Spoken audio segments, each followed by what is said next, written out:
Welcome to Command Control Power, a weekly podcast hosted by 3 certified members of the Apple Consultants Network, drawing from nearly half a century of combined experience. We talk shop, interview vendors and colleagues, and share what we've learned while operating our technology consulting practices. This is Joe Saponari of SciMac, and my 2 co-hosts are Jerry Zigmont of MacWorks and Sam Valencia of the HCS Technology Group. We also offer a weekly email newsletter which includes show notes for each episode. Learn more at commandcontrolpower.com. And thanks for listening. This episode of Command Control Power is brought to you commercial-free and is made possible by our Patreon sponsors. You can help bring more commercial-free episodes by going to patreon.com/CMDCTRLPWR and supporting the show with a monthly pledge. Thank you for your support of Command Control Power. I have quite the interesting story that happened to me on a personal level. I was teaching a class on this particular day, and I always try and pick up for my kids in case it's an emergency or they need something important. I started getting a phone call from a random phone number that I didn't know. And of course, I usually don't pick that up, especially if I'm in the middle of something. So I promptly ignored the 3 calls that came in from this number. And then immediately afterwards, I received a text message from that number saying, "It's Alyssa, pick up." And I'm like, oh my God, I got to stop everything. So I pick up and she goes, "My phone's been stolen." And I'm like, oh man. First of all, I'm like quizzing her. I'm like, how did you lose your phone? I'm like all pissed off. Like, how did this happen? So she tells me that she thought she left it at a place at the high school and someone swiped it. This day and age, who's stealing phones? Because you have all these features to either lock it down or track it or what have you. But apparently it still happens. So I immediately track it with the Find My app and I find the device and it's actually traveling in Norwalk. I track it to a location. It stops at a house, at a residential location. I mark it as lost, and I put a message that says, "I know this phone has been stolen. I have you tracked to your address, and I would like it returned immediately." Within maybe 90 seconds, I get a phone call from somebody. "Hey, hello, I found this phone somewhere." I decided to drive home with it. You found it and you drove home with it. I'm like, wow. Oh, okay. Yeah, I'm like trying not to be a total, to this person because I want to get the phone back. We have a backup and we can get another one, but that would be ridiculous. I have this phone. I now know where it is. And I have the person that has called me because he probably freaked out by my message, which I'm thankful for because that was my intent. So I'm like, "Yeah, you found it, huh?" He's like, "Yeah, it was dropped on the ground." And I started to quiz him a little bit. And then I was like, "Look, I need to have it picked up. I'm not going to go anywhere further with this police-wise or anything like that. I'm just going to pick it up because I figured, what's the use? I can get it back." Wow. What? He's carrying a big stick, don't you think, Joe? Yeah. So I don't even carry the big stick in this story, Jerry. I'm not going to have you arrested or anything like that or fingerprinted. All I want is the phone back. My cousin's a cop, man. After all this, what I didn't realize at the same time, and of course, I think I'm Big Dad coming to the rescue, my daughter's boyfriend gets involved. So he finds out where the phone is, and unbeknownst to me, because I'm still in the middle of class and I couldn't go for a little while, he went to the guy's place. First of all, you're a kid. Don't be doing something stupid like that, right? You don't know this person. You don't know if they're dangerous or anything like that. He gets to the house, and the person is trying to back out of the driveway. So he stops, and he says, "You received a phone call. You have this phone." And the guy's like, "Oh yeah." He's like, I found the phone and it's in my house, but I got to go to work." This guy's being really sketchy. So Wow.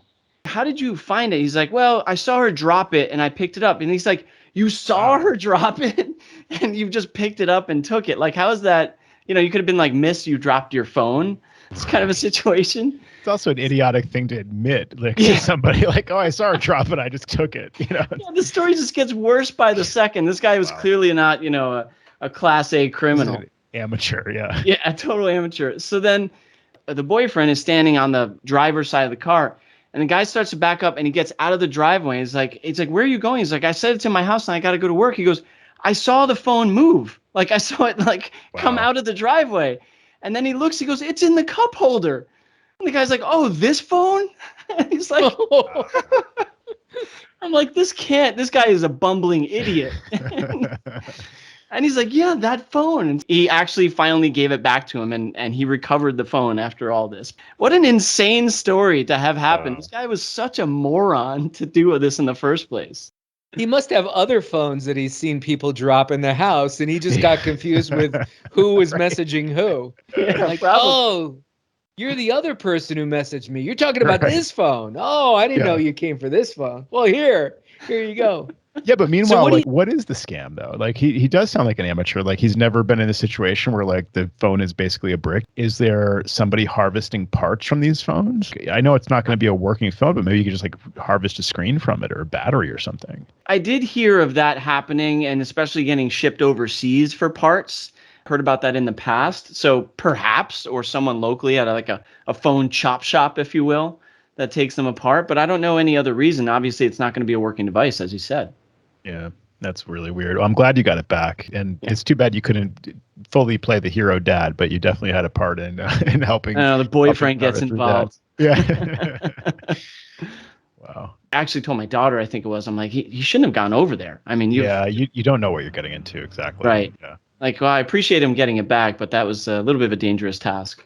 Speaking of phones, Joe, what happened? The iPhone 13 arrived, and you're like the popular man on campus, and you have all these justifications that you talk about on the show. I know. I like about why you need it, getting it, yeah. and why you can't buy the entry level one, and why you need the higher price camera. I need the Pro. I need a terabyte. Yeah. Yeah, like what happened here? I understand you didn't get one.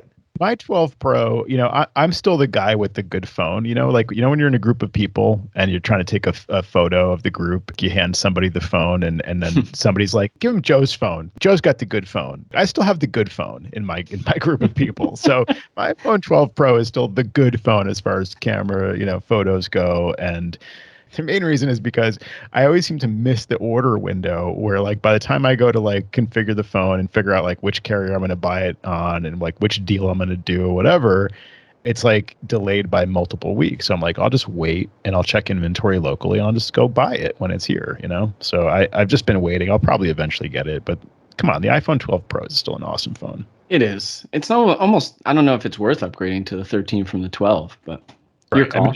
I say it every year. It's like, it's the camera, they really do make some like amazing looking improvements in the camera system. And so it's, you need that.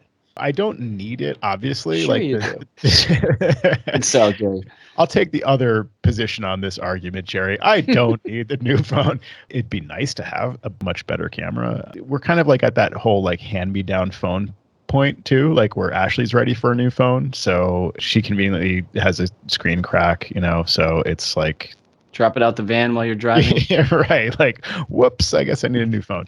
Probably get it for that reason, but I would recommend it to clients. And oftentimes I recommend the Pro, for the camera. Who doesn't care about photos? There's a few people who don't, and fine, you can choose one of the other sizes and, whatever. Honestly, like for me, the Mini is very tempting too. Like to have a smaller phone. I just want the better camera. So.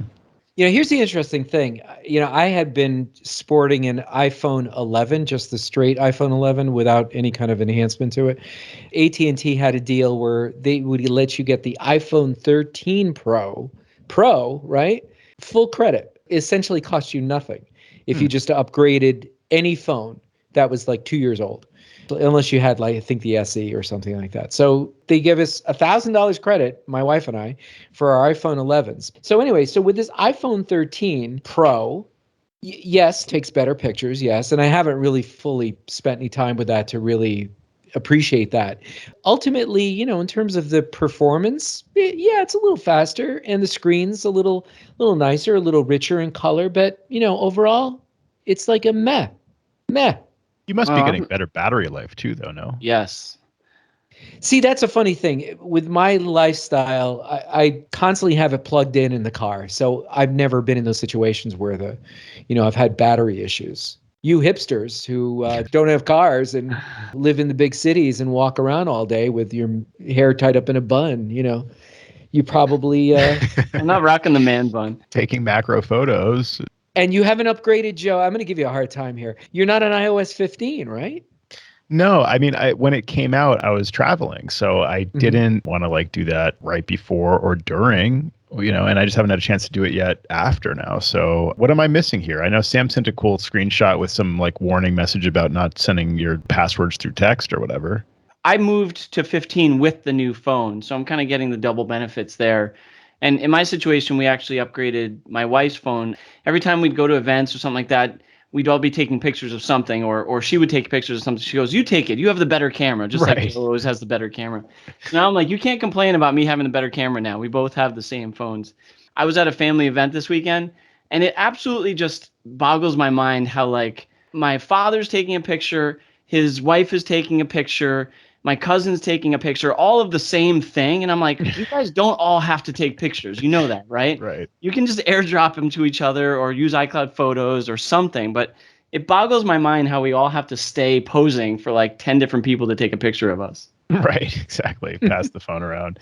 How about sharing photos when you're traveling, or just like even like a one-day event kind of thing where you're with other people and you share photos with like an iCloud shared album? I've noticed that some people don't select the favorites. They just send all the photos from that time frame. Sometimes it's so frustrating because if you're sharing it with 10 people, like 10 people have to do the work of culling the photos, you know? The person who's sharing the photos should do that work once and then everyone else benefits. I find that to be a frustration too. Yeah. If you culled somebody else's photographs or in the shared album, you're actually removing it from everybody's album, right? Yeah, exactly. I mean, so you end up not touching them. Yeah, it's etiquette. Right. So then you just have to like import the ones, but then you're going through it and you're trying to find. It's just annoying. Probably the most annoying part about taking photos is going back, reviewing them, selecting a photo, favoriting it. Should I delete these other ones? Probably. It's just all this work to do that. That's the next machine learning major inflection point, is like if they could just tell you all the best photos and like hide the rest or something. Right. And it's better not to have friends or share stuff. You just, have it on your computer and then that's it. You don't have to worry about, the bad photos that somebody else shared out to you. Exactly. Yeah. One of the features, of course, that's in iOS 15, and this is not an iOS 15 show. So anybody who's listening who's like rolling their eyes going like, are they going to talk about this for the full hour?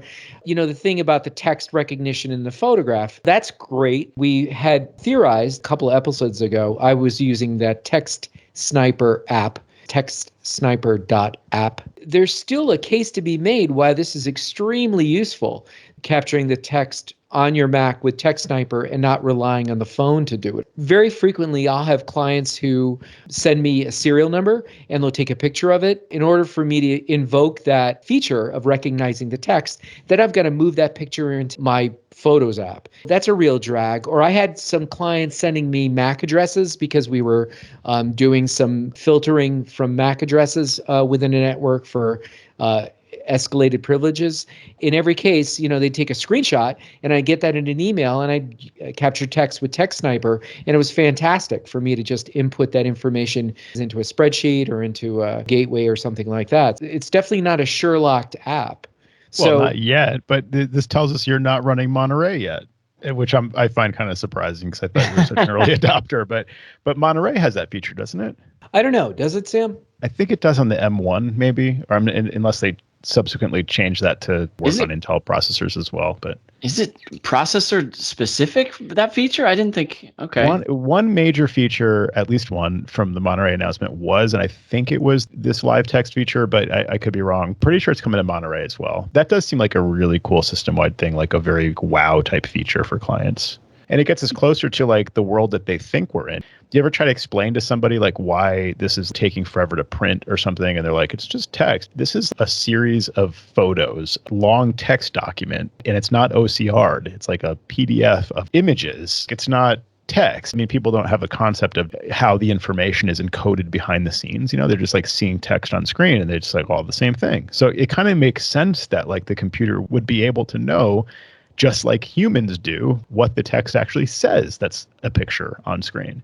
System-wide OCR is almost like one of these features it's both like very impressive technically, and it's like an impressive feature to demo, but it's also like how it should work, in theory. Like it's kind of just like intuitive feature that should be there. And like in the future, I think we'll just assume like, of course, it's always been there. Some things amaze me about what Apple does, and then some minor things just boggle my mind. The OCR feature across the board, it makes sense and it will be amazing. And then there are the little things that bother me. Like every time I was trying to type the word "and," it was auto-correcting to "abs." Had you guys seen that happen to you at all? I don't think I've seen that one. I've definitely seen some annoying ones though. Well, that's because you're ripped. Yeah, that's exactly right. I'm always going around with my shirt off. So You're always that makes mentioning sense. your abs. That's Yeah. a dead I giveaway think, right there. Joe, correction. I think Jerry's always mentioning my abs. That's true. Yeah. See, for me, it changes it to flab. So I thought this was a me thing. And my wife mentioned frustration about it one day. And I was like, really, you too? And then I searched online and all these people are complaining about and being autocorrected to abs. It's like a running thing. So I actually read about a way to circumvent it using text replacement. Keyboard settings, went into text replacement and said every time you see the word abs, change it to and. And that's how I'm just getting around this issue that's been plaguing a lot of people. Autocorrect got way worse when they embraced the whole machine learning era. Paradigm. And it stayed bad. It has not really gotten much better, I have to say. I mean, it works okay. I mean, there's still certain ones like that which are really embarrassing. Because I think of like my Android friends sometimes, or like Windows people or whatever, just boneheaded bugs for Apple to still have. It's just embarrassing. Well, there's so many moving parts compared to what it was years ago. Yeah. It's so feature rich. Sam's going to be disappointed from time to time. No, it's true. I mean, it's never going to be 100%. You know what is like incredibly impressive though? The hardware. iOS is great. I don't want to like negate the software. It has its faults and foibles and stuff, but I find it incredibly impressive. And this is a hardware and software thing, but like every year they release a brand new product that like millions of people, I don't know, is it billions of people want and buy? To be able to like mass produce at that kind of scale, it's really impressive. I don't think there's a lot of companies doing that. And I don't think Apple gets enough credit for actually successfully doing that. Think about the issues that they've had when they've released a new product and it's been like a huge controversy. Really been non-issues. Like Antenna Gate is the most recent one that comes to mind. And that's a Steve Jobs thing. That's like over 10 years ago. Just hold it differently. Yeah. I mean, the way he said that was like a very Steve Jobs thing to say, like in response and whatever. That was a reproducible thing that looked like it shouldn't happen and people were like up in arms about it. And I get it. There has not been a thing that was like a major deal breaker or a major fault in the hardware, or for that matter, the software that they couldn't fix. Really, really impressive. I have to give Apple credit for that because I don't think that's very easy to do, to like mass produce millions of something to be bought all at once. Joe's bucking for a free phone, Sam. Yes, he's hoping listening. He's hoping that Phil Schiller is listening to the show and he's like, who is that man? Take all the successes that they've had with mass producing hardware on this kind of scale and apply that to software. They must be doing like an incredible level of quality assurance on the hardware side, looking years into the future, preempting issues before they become issues in manufacturing. They could really apply some higher level of quality assurance in software. I think we can all agree, whether that means more testing, more test cases, capture some of these systems that freak out, and that the upgrade fails on. Never let that happen again. Software should be easier, I would think, than hardware. I think they need more software quality assurance engineers. Throwing more people at it is not necessarily the answer. Like maybe it's hiring people that are like really, really good at that.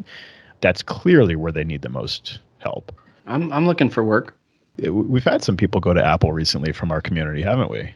Super Ramy. Yeah, congrats, Super Ramy. I hope you still listen. And funny, like these random photos come up sometimes. The photo of I met up with Ramy in the Netherlands years ago, and 5 years ago at this. That was awesome. We met up in Amsterdam. He helped me buy a suit. Great dude. Congrats, Ramy. That's awesome that you got a job with Apple. That's actually a cool story. I remember that, and I was so excited. And then I went to the Netherlands, like I think the year after, and nobody met up with me. Hey, I should have known this, that I had to like relearn after many, many years. It used to be the case you dedicate a computer on your network to share stuff, to share media. Yeah, you could share your whole iTunes library with other computers on the network, before Apple Music and like iTunes Match and all that stuff. Or like to share, your photos, like you could share your iPhoto library back in the day with Apple TV. Of course, now it's the music app and it's, the Photos app and so on. Where do you do that? Do you guys have any idea off the top of your head where to do that? Because I had no idea. Are you asking how to share your photos to the Apple TV? Yeah. So like, you can select, you can say, share this one album with my Apple TV, with computers on the network or with my Apple TV, or share my iTunes library with the Apple TV. So it used to be in the iTunes app. You'd go into the iTunes app and then there was like a menu, like a purpose-built menu command, choose which photos to share or something. It was like this really weird, I don't know where to stick this option. I'm just going to put it in like sharing. And it was in iTunes and it related to photos sharing with your Apple TV. So it was just like this weird kind of edge case, like we don't know where this belongs. So I was thinking about it like that. I'm like, okay, there's no more iTunes. Is it in music? Like, where is this? Is it in the Finder? They shove some stuff in the Finder. Now it's in perfectly appropriate place when you think about it. System preferences, sharing, and there's a section called media sharing and home sharing. So you could just like turn on that option, share photos with Apple TV, and you can select the photos you want to share. I mean, all the options are there, and it's just like in a much more sensible place now. So there you go. In case you were wondering, it's in system preferences, sharing. Look at Man, that. I have not ever looked at the media sharing one. It's made a recent appearance. It hasn't always been there, but Right. Exactly. yeah, that's terrific. Client asked, and I'm like, let me Google that for you. Classic. A couple of weeks ago, I told a story about a client who deleted all their archive for their Google account, and they threw it all in the trash, and they had everything neatly arranged in folders. And so this is the same client contacts me a couple of weeks later, and you've all gotten this phone call or this email where somebody had some document, it was saved in Microsoft Word, and they're sure they saved it, and now they can't find it. And they spent hours and hours of work on it. You tell them, well, we can help. We can look around for you. This would be a best effort thing. We're not guaranteeing we can find it. So sure enough, we log into her computer. And in her case, it was a transcription. She was listening to an audio recording, and she said she had pages and pages and pages. Looked in all the possible places that you might find. I was looking for keywords, doing keyword searches, looking for hidden files, thinking she used a period, files hidden, in the beginning of the name of the file. All these crazy theories that came up, temp files for Word, nothing.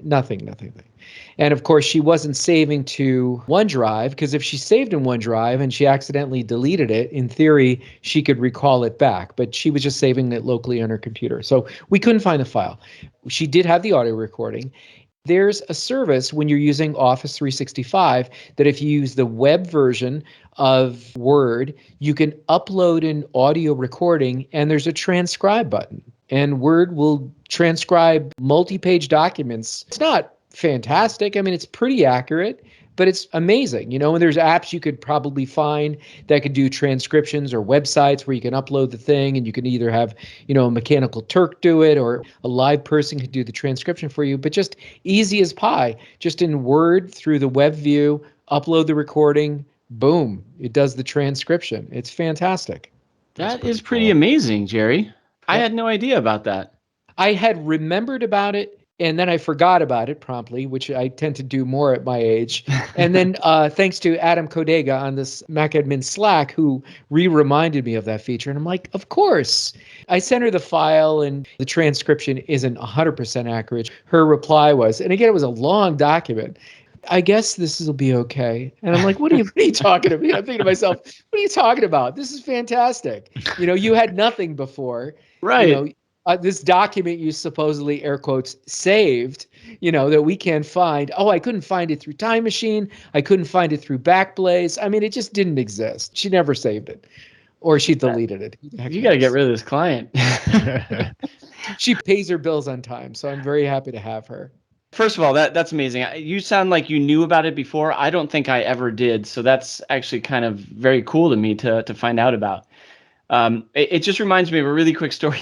A client that had a similar issue where, of course, they thought they saved something. We're looking all over for it. We can't find this Word document. And so we had to just give up. It was gone. There was just no hope on site back in the day. This was a few years ago. And a couple days later, she reaches out via email and she goes, oh, I remember now. It was an Excel spreadsheet. I found it. Oh, God. Yeah, that's a frustrating one. It goes back to my complaints about a lot of people receive Word documents through email when they want to edit it. They just like go back to their email and they open it from there. That's going to stop working at some point. Like you're going to end up with the wrong copy of something, or it's not saved. It's in VAR folders somewhere. It's just like, this is really not a good workflow, but that's just what the Mac does. I mean, that's just mail, it's like, why do they do it that way? I've gone down this path sometimes where I've been in the same situation, client loses something, trying to figure it out, maybe due to a crash, right? So you're like, okay, we can turn on autosave. Most modern Mac apps, autosave. To turn on autosave, you have to be using OneDrive. That's right. It's just like, what? I remember learning that one day and I just was like, this can't be right. And I was like, I find it from Microsoft. You guys are insane. Why? Of course, you can turn on auto recover. Like that still works. And I think it's even on by default. It'll just like prompt you to recover your saved work. But yeah, you just can't like auto save the work in progress. So the Mac apps like Pages will do it automatically. Sure. You don't have to use iCloud Drive. You have to use OneDrive or it doesn't work. Baffling. It's a weird one. Yeah. Do you guys know when you're on the first setup assistant screen, like let's say you do a clean install and you're like refurbishing hardware for somebody, clean install the software, then maybe you just want them to have the out of the box experience. You can like Command Q on the first screen of setup assistant. Mm-hmm. Yes. I figure a lot of people probably know that, but it's kind of a nice thing to know if you're just like setting it up for a new out of the box experience like that, So this is a new segment, things I do know. Things everyone already knows that I want to talk about anyway. Yeah, things everybody else knows. Popular topic. Okay. Yeah, you're filling up time. It's good. You're fleshing out the show. When we don't have anything to talk about, we'll talk about things we do know. Yeah. Things we already know that everyone already knows. Great. I have another quick thing. Have you guys tried the new video filters and studio effects in Zoom? I know Zoom, of course, was the most popular thing in the world starting at the beginning of the pandemic last year. And everybody's probably like very well versed in Zoom, maybe a lot more than I am. So this could be another everyone already knows it segment. Randomly one day, maybe I read their release announcements or something, and I just decided to poke around in the Zoom, I don't know why they call it Zoom.us, but the Zoom.us menu, preferences, background and filters, video filters. So that's one thing to kind of be aware of. And then there's the studio effects thing. And you can like give yourself a beard. Maybe you can remove your beard. I don't know. You can like change your hairstyle. It's like really crazy. You can like change your appearance in this thing. It's pretty neat. Can it turn me into a talking kitty? It can. It can give you an angel halo above your head if you want to. It's crazy. Yeah. I already have that. I think I always assumed when I saw stuff like this in people's Zoom that they had some kind of third-party like plugins or they're like elite hackers kind of thing. But there's a lot of really cool built-in stuff in Zoom. So it's just worth checking out to kind of be aware of and maybe have some fun with. One of the biggest things for me for Zoom is the suppression of the background noise. It works really well because I have a bunch of, including my own, dogs barking out there when I'm on conferences. It will also suppress typing noises and things of that nature. Oh, so Joe could use that. Job. Yeah. And if anybody has a recommendation on a green screen, I've kind of been looking into that recently. I thought of doing some video recording stuff. It's like sometimes you find a recommendation that looks good and then you dig into the reviews. The real humans reviewing it, criticizing really specific problems with the issue. So I think I was looking at the Elgato one or something. And anyway, Joe, that's the one I have. Is it decent? Because I forget what I read about it. Like it doesn't stay secured properly, or it's like the clip breaks or something like that. It works beautifully for me. Really? I mean, I pull it up, it stays up on its own. So it kind of a roll that it goes down into. But if you pull it up, it stays up perfectly fine. And if you switch the handle towards the back, it comes down perfectly easily. Great purchase. Nice. It's a real human that I trust. So maybe I'll reconsider that. I'm paid by Elgato, actually. Yeah, exactly. So we were a couple towns over recently picking up some parts, random air filters we needed for the van. We went to a brewery just to get like a bite to eat and a beer. Came to pay, we've all seen like a million different contactless and like, all these different systems. This one was new to me. I don't know if you guys have ever experienced like an app clip. They've been around for a couple of iOS versions now. And, I think Apple's example was like at a parking meter, you can like scan a QR code and then that will bring up like an app clip pop-up thing. And then you don't need to actually download and install an app. You can just like use this little app clip, they call it. So in this case, it was a point of sale thing. So it came through Toast. They were, this brewery was using Toast checkout. When the bill came, it was a little printed receipt and it just had like a little QR code on it. And it said to pay, scan here. I'm like, okay, this is different. So I scanned it. The little app clip came up. It's pretty instantaneous. It's very fast. It's not like you have to download and install something. It just comes up on screen. It was really easy to use Apple Pay. Of course, I could have also just like filled in a stored credit card from iCloud Keychain or 1Password. All those options were right there. It's very simple. And from their perspective, they got to collect my email address. So like, I think, if I just do like a, Apple Pay from my watch or from my phone, I don't think they get any info. Like they just get the bare minimum of info.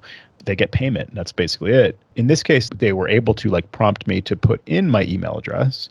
They were able to ask me for my thoughts and feedback, rate them, whatever. I just have to say, like, it was a really good user experience for me. And I think they probably benefit from collecting that additional data, obviously. But it was very fast and easy. And it was kind of like, I think, one of my first real world experiences with an app clip. And it was pretty cool.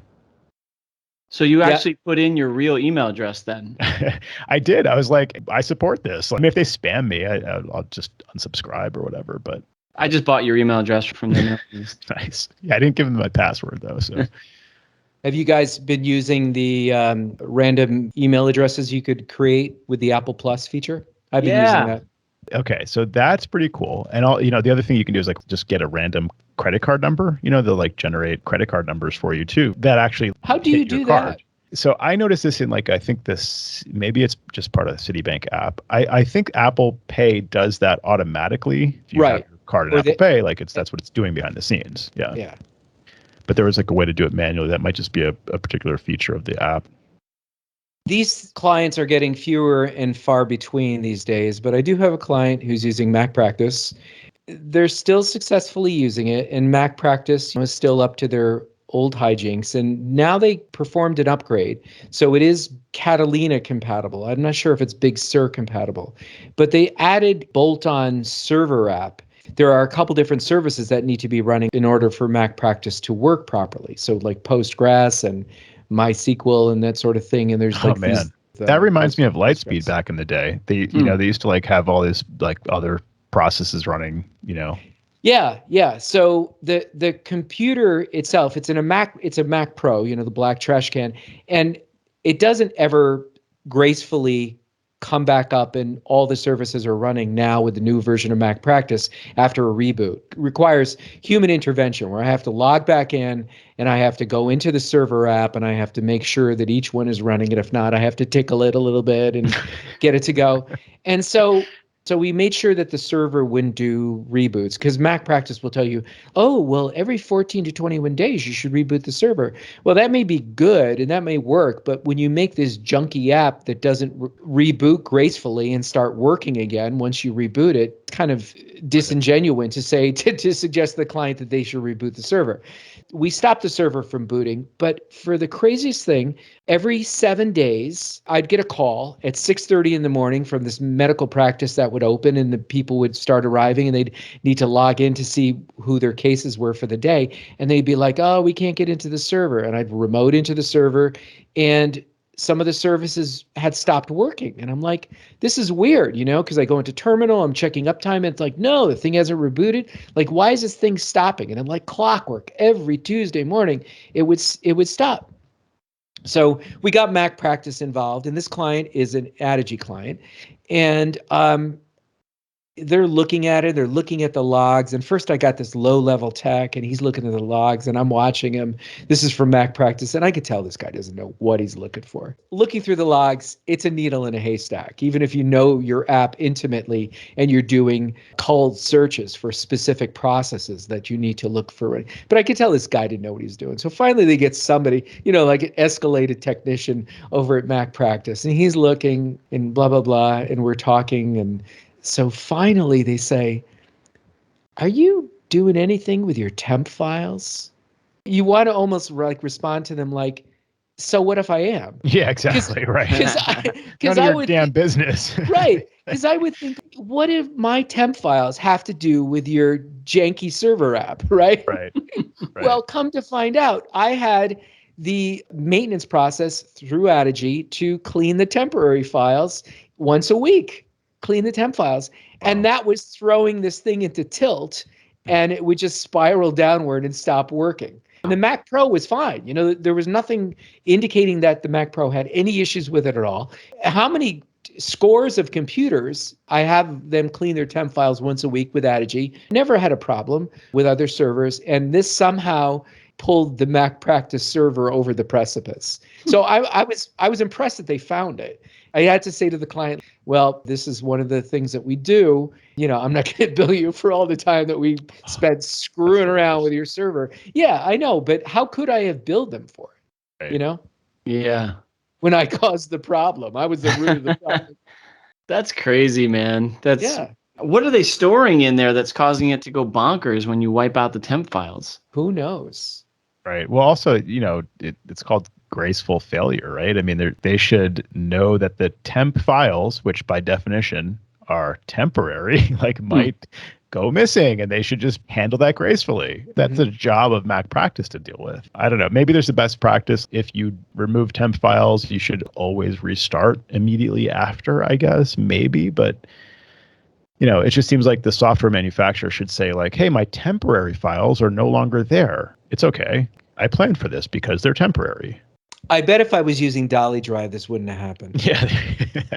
On point. Shall we do our 6 to 12 months check of Dolly Drive? Is the website still up? And yes, we should do that. Yes. Is there any misspellings that we can load it poke first? Let's see what we got. Oh, it's taking a while to load. That's because we're all hitting it at once. It's reached this maximum of 3 people. We just DDoS Dolly Drive. No, but this is a better question. Is MacPractice still recommending Dolly Drive? I bet they are. I bet that's so sad if they are. I bet they're golfing buddies is what it is. The guy who owns MacPractice and Mr. Dolly Drive. Exactly. But everything you just described, that's why people go to the cloud, Yeah. Exactly. Yeah. I got a prediction for Monday. I know the show won't air until after the announcements, but do you guys think that they'll do a return of target display mode in the iMac? Maybe we'll get like a big new iMac, like a 30-inch iMac, and it'll have target display mode, and that'll be the monitor. People want a monitor from Apple. It'll just be an iMac. Sam, what is your prediction for the show that's going to air after the announcement on Monday? Can we just add mine in post afterwards, after Monday comes along? Well, I think we're going to see 14s and 16s, and iMacs are going to come next spring, Joe. So. Oh, really? You don't think there'll be a bigger iMac? Nope. Yeah, I think we'll see laptops. I wish we could see an iMac. I mean, the issue is storage. Even if they just upgraded the storage in the 24, I could see standardizing on that, especially if it got like an M1X or something. But I just need a bigger storage option. That's been the only issue with certain people. I could definitely convince any client who is like a 27-inch iMac user to go with the 24, but some of them need more storage. And more RAM. Oh, true. Yeah. And more although displays. Again, with the M1, I don't know. Yeah, more displays will be big for the laptops too. Yeah, that'll be a nice feature for those edge cases. That is something I predict we will see, though, additional display support. So I have this client who has a pretty big house, big sprawling house, and we decked him out with Unify, and it's been going pretty great. And this is just a reminder, Unify for the win again. They have a whole house sound system by this company you can call up on the phone. I think they're in Maine. It's called Russ Sound. Funny name. It's like there must be some guy named Russ who came up with this, but they're marketed nationwide, and they're sold by Crutchfield, and it's an expensive system, and you can power speakers in different rooms, and they have control modules that you can put, pads that you could put in the wall and pre-wire it and do that stuff. So this house that she bought had all this stuff going for it. We recently ordered through Crutchfield an add-on to Russ Sound, which is a streamer, which basically means we plug it into one of the auxiliary ports, and then from her iPhone, you can just do Apple AirPlay, and you can stream Spotify or whatever you want, to any room in the house just by engaging the keypad and playing the music. You can't have multiple streams going to different rooms, at least with one streamer. So that's been working great. And I get a phone call that she's got no music. So I'm like, all right, try to troubleshoot it because it's an hour drive from where I am. And it sounds to me like the amplifier that came with the house, this big Russ Sound multi-zone amp, has crapped out. So I go up there, I get on a ladder, and this thing is in a rack, but it's sort of like a built-in rack. Everybody who's listening to this probably can identify, but everything is like jammed in there. So I can't go to the back of the rack. It's not mounted. It's just shelving, and all the wires are just like really, really short. They just have enough lead to plug in. And there's just no freaking way that you could possibly get these. It's a project and a half just to unplug everything and mark all the wires to make sure you get them in the right spot, right? It took me an hour just to do it, right? And then so I'm like, oh, crap. So anyway, I found on eBay, Crutchfield sells a new one for $1,500. I found one on eBay for $500 for her. And I bought it, and I said, okay, we're going to come up there and we're going to swap it out. I forgot for a moment why I was telling the story, but now I remembered. And so struggling, I'm sweating on this little step ladder. I'm marking everything, and I've got the flare going and port 1, and I'm taking pictures with my iPhone from the back. And I finally get the old dog out, and I get it out, and I put the new one in, plug everything in, and everything's working terrifically well, right? Everything's working. Like, check all the zones. I think it was like 6 zones, walked around the house. Yep, this one's working. Great. But what the crazy thing was, I would start to stream from Spotify on my phone, her phone. I was trying it on some different devices, and it would run for about a minute and a half, and then it would stop, and it would kind of like buffer, and then it wouldn't necessarily pick up again. You'd have to hit the play button for it to resume. Oh, crap. What happened? I didn't do anything with the network, and the streamer's running off of the Wi-Fi. So there has been no new thing put in. It's running like a dream before. For the life of me, I couldn't figure it out. So I call up Russ Sound, and they said, well, we've had pretty good luck if you just limit the streamer to 5 gigahertz. Can you do that? Can you isolate? And I'm thinking back to a job that I worked on for Joe, and the way we solved the printer issue was to create a unique hidden SSID using Unify that only this printer would talk to. So I created another SSID using the Unify control panel, made it exclusively 5 gigahertz, and I think I called it Streamer, and the password was Streamer, logged into the Streamer, got that to connect, and the thing was just working like a dream. Go figure. It was still in the same spot, and the only thing unique about it was on its own isolated 5 gigahertz network, and it ran perfectly. Great solution, though, with Unify. I Yeah. mean, it's just great to have that option. Yeah, another big win for them. Right, because I was thinking, and initially I was thinking like, well, maybe I could isolate that AP and just switch that one AP that it was connecting to 5 gigahertz. And I'm thinking like, no, I don't need to do that. I could just create another SSID because it works so flawlessly with your solution, Joe. So it was terrific. Yeah. And you could actually say only advertise that SSID on that AP. Like you could, there's no reason to have that like elsewhere in the house probably if the streamer's right there. So you could just. Well, I made it hidden. Yeah, exactly. So it won't even show anyway. But yeah, if you don't want it to be like broadcast by the other access points. Too bad you had to do that after all that sweating and struggling on the stepladder, though. Yeah. And I knew that was part of the job. I got paid well for it. Hopefully she was happy that we saved her $1,000, not having to buy a brand new one. That's a nice change, Jerry. You actually charged for the work, so that's good. Yeah.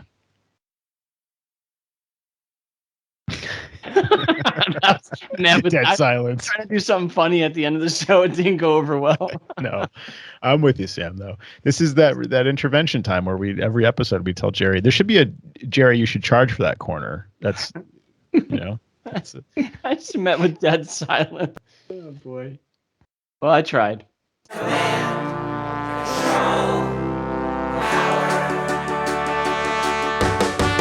Jerry does his voices. Customers of all kinds. Am I on the cloud? Joe spins his deeply detailed yarns all the time. I have a whole story about this. Sam is on the road again, phoning in from a hotel. At least we know where I am. Half a century combined of Apple expertise right now. Right now. My Mac is slow. Have you tried restarting? Well, the fans won't blow. Have you tried restarting? But my data is gone. I dropped it